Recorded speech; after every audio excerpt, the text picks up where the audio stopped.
In 1716, John Law arrived in Paris. He had identified France as the ideal laboratory for what would be the biggest experiment in the history of the stock market.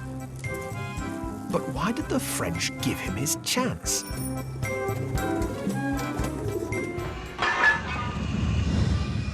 The answer is that France's fiscal problems were exceptionally desperate.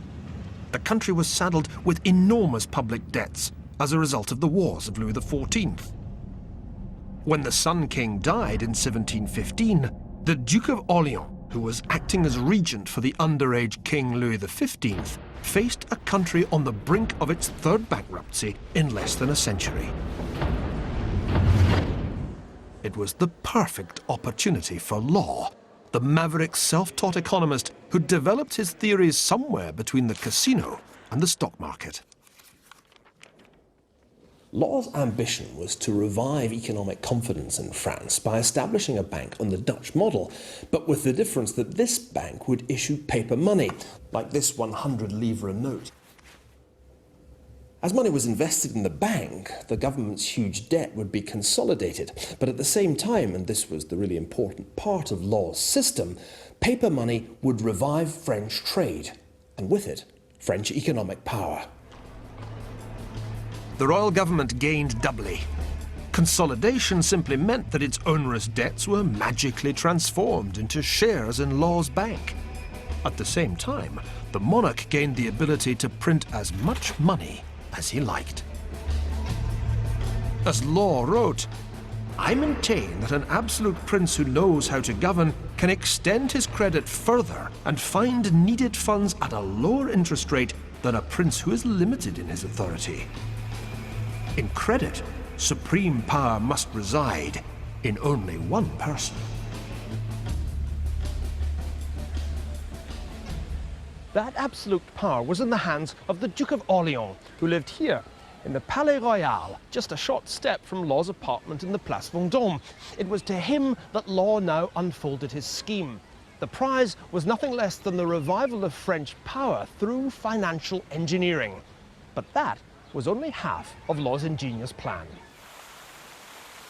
As Law wrote, "The bank is not the only nor the grandest of my ideas. I will produce a work which will surprise Europe by changes more powerful than were produced by the discovery of the Indies." The second part of Law's idea was that a huge monopoly trading company should be established, the Compagnie d'Occident, the Company of the West. As he put it, the whole nation would become a body of traders, and Law himself, named here as the company's chief director, would be at its head.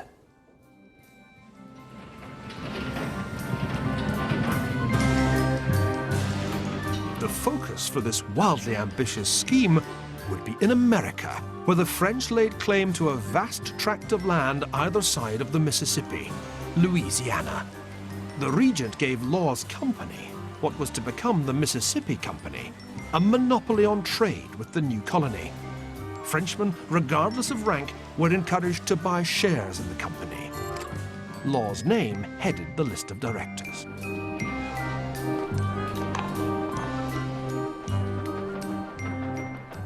In modern parlance, what these documents tell us is that Law was attempting a reflation. And why not? France in 1716 was in a depression, and Law's banknotes helped stimulate a recovery. At the same time, what he was doing was effectively transforming a burdensome and badly managed public debt into shares in what was a privatized tax-gathering and trade company. Well, what was not to like about that? In a fever of mass speculation, the Mississippi Company's share price soared from the original price of 500 livres to 5,000 on September the 4th. By December 1719, it had reached 10,000. And this is where it all happened. This was where Law's share issuing office was located, the Rue Quincampoix. You can imagine the scenes of frenzy here as half of Paris descended on this narrow alleyway, all desperate for a piece of the action. The higher the share price went, the more they wanted to buy. It was a classic stock market feedback loop.